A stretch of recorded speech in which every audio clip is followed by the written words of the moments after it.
In the year of 1619, on a small island at the tip of South Asia, a war was raging. It was not just battle of swords and muskets. It was a clash of worlds. At the center of this struggle stood one man, Cankili II. He was the last king of the Tamil Kingdom of Jaffna. This is the story of how he rose to power, fought against colonial conquest, and became a symbol of resistance and tragedy.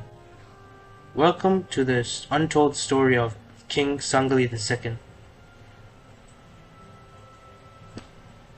To understand Cankili II, we first need to understand the world he lived in.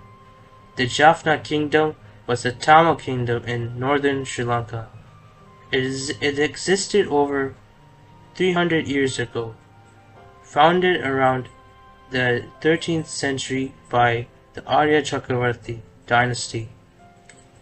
These were powerful Tamil kingdoms who ruled with Hindu traditions and law. They were deeply connected to the culture of South India Tamils. Jaffna was a thriving center of trade. It had strong links to Tamil Nadu and traded with merchants from India and Arabia and Southeast Asia. Its people spoke Tamil, practiced Shaivism, a branch of Hinduism, and developed a unique culture that mixed with ancient Tamil traditions with local island customs, along with Brahmin traditions of Sanskrit and Prakrit.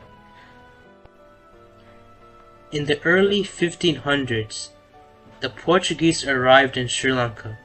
The goal was simple: control the spice trade and spread Catholicism. They began taking over coastal areas, building forts and slowly working their way into the island's politics. By the late 1500s, the Portuguese had control over the west and south of Sri Lanka. They had converted some local rulers to Christianity, but the Jaffna Kingdom in the north remained a challenge. It was fiercely independent. Its kings resisted conversion and rejected Portuguese dominance. This tension came to the head under Cankili II, the earlier king. He was remembered for ordering massacre of 600 Catholic converts in Mannar in the 1540s, a brutal warning to outsiders. Cankili was not originally supposed to be the king. He was the nephew of the reigning monarch, King Ederimanna Singha. When the king died in 1617, a young prince named Kasinayaga became the heir. But Cankili II had other plans. Using force and political manipulation, he seized the throne. He killed the prince, imprisoned rivals, and declared himself king. But this move split the royal court. Some Tamils supported him, while others saw him as a usurper. Worse, Cankili's coup alarmed the Portuguese, who were already looking for an excuse to take over Jaffna. They used the unrest as a justification to intervene. Cankili knew what was coming. The Portuguese sent a small force in 1618, but was defeated. Cankili celebrated the victory and raised hopes among his supporters.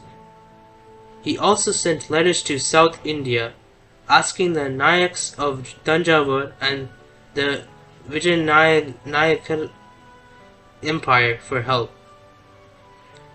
But help never arrived. By June 1619, the Portuguese launched a full invasion led by Philip de Oliveira. This time, they were prepared with over 5,000 soldiers and superior weapons. Sangli's forces, mainly local warriors and Hindu monks, fought bravely. They set up defenses at Nallur, the royal capital, but they were outgunned and outnumbered. After a fierce battle, Sangli was captured. His palace was destroyed. The Jaffna Kingdom, after centuries of independence, fell into colonial rule. Sangli was taken in chains to Goa, the Portuguese colony in India. There he was forced to convert to Catholicism. Likely under the duress, he was baptized as Dom Felipe. Despite the conversion, he tried by Inquisition and sentenced to death. The Portuguese saw him not just as a rebel king, but as a threat to their control over the island. In 1621, Sangli II was publicly executed. His death marked the official end of the Tamil monarchy in Sri Lanka. The Adya Chakravarti dynasty was gone. After Sangli's death, Jaffna was fully absorbed into the Portuguese colony. Catholic missionaries destroyed temples and built churches. Tamil resistance was crushed. Many scholars and poets fled to the south of India. But Sangli's memory lived on. Some Tamil people saw him as a freedom fighter. Others viewed him as a tragic figure, a king who fought bravely but lost everything. His fall was not just a military defeat, it was the end of an era. The last flame of Tamil royal power in Sri Lanka was extinguished. Historians today have mixed views of Sangli II. Some see him as a ruthless, power-seeking king. After all, he came to power by murder. Others view him as a patriot, standing up to foreign domination. What's clear is that Sangli II lived in a time of massive change. The world around him was shifting. Old kingdoms were falling, and empires were rising.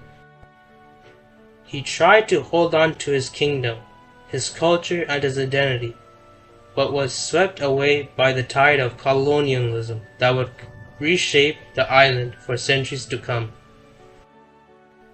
Sangli II was not a perfect hero, but he was a man of his time, caught between duty, ambition, and resistance. He fought for what he believed in, and in doing so, he became the last ruler of Jaffna. Thank you for watching. If you want to learn more about South Asian history, Tamil culture, and forgotten kingdoms like Jaffna, don't forget to like, subscribe, and hit the bell button. Until next time, stay cautious.